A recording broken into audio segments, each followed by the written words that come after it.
فاطمید خلافت میں ایک بادشاہ تھا جس کا نام تھا خرامتا.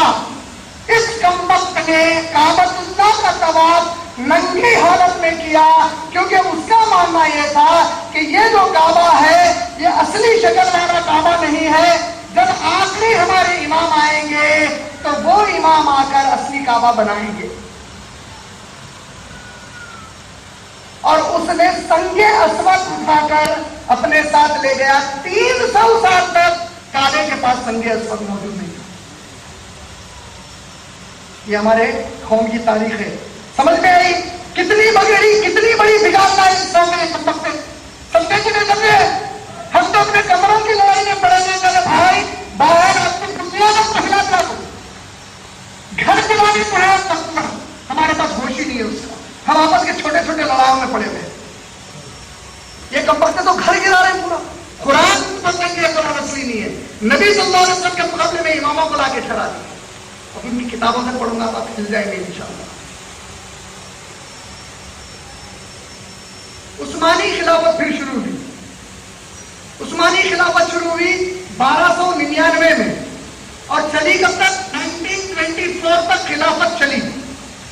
آج اگر آپ ادھر کے درباروں کا تو بڑا عالم اور ذاکر ہوتا بیان کرنے والا ایک پاکستان میں ہے کمبخت بیٹھا ہوا، اس کے یوٹیوب پہ ویڈیو ہے. انہیں آپ کا اور میرا مذاق اڑا رہا، کیا بول کے اڑا رہا معلوم ہے؟ دیکھو ذرا سنو ان کو اور ان کے عقیدے کو. ان کی بات نبی کے بعد خلیفہ آیا، ایک خلیفہ آیا گیا، دوسرا آیا گیا، تیسرا آیا گیا، چوتھا ہمارا امام خلیفہ بولے آیا گیا، عباسی آئے گئے، اور اس کے بعد عثمانی خلافت آئی 1924 میں چلے گئی. جو خلافت ان کی تھی یہ تو گئی. پھر بھی یہ کہتے ہیں ہدایت پہ ہے. لیکن ہم کو دیکھو ہمارے امام علی، ان کے بیٹے امام ہمارے، ان کے بیٹے ہمارے امام، ان کے ایک اور بیٹے ہمارے امام، ہمارے امام ہمارے امام، ہمارا امام آج تک نہیں گیا.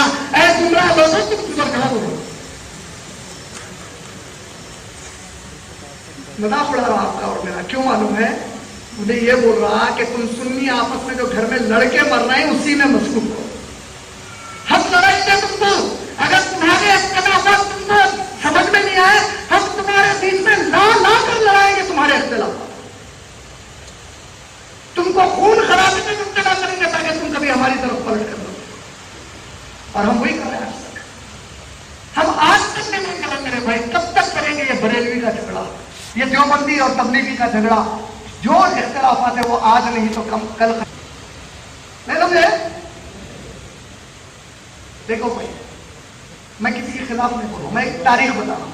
تاریخ ایک انگریز لکھنے والا لکھ کر بول رہا، نبی کریم صلی اللہ علیہ وسلم کے بعد پہلی مرتبہ مسلمان امت میں خبر کو اونچا بنانے کا رواج. نبی جو حکم دیے تھے کہ خبر کو زمین دوز کرو، کوئی صحابی اونچا بنا سکتا خبر اس کے بعد؟ یعنی خبر کو اونچا بنانا نبی کی سنت کے خلاف ہوا کہ نہیں ہوا؟ کیا خیال ہے؟ پورے جواب دینا مزہ نہیں. سب نے سنی ہے نا نبی صلی اللہ علیہ وسلم کی حدیث، خبر اونچی مت بناؤ زمین کے برابر کر دو. اگر ایک آدمی وضو غلط بنایا اور میں اس کو جا کر سمجھایا کہ پہلے پیر کے ہاتھ پہلے تو کرنے میرے نبی کی حدیث ہے، تو میں کوئی غلطی کرا؟ میرا بیٹا اگر نماز غلط پڑھا، میں اس کو سمجھایا، نہیں سمجھنے پر ایک دو دھپے مارا، تو باپ ہونے کے ناطے کوئی غلط کرا؟ تو محمد بن عبد الوہاب اگر انہیں خبروں کو زمین دوز کر دیے تو نبی کی سنت پہ عمل کرنا گناہ کیسے ہوگا؟ میں سنیوں سے پوچھنا چاہتا ہوں. انہوں نے اس سے ایسے پیش کیا کہ بے حرمتی ہو گئی. ارے کمبخت تو نبی صلی اللہ علیہ وسلم کی نافرمانی کرنے سے بڑی اس زمین پہ کوئی بے حرمتی ہو سکتی؟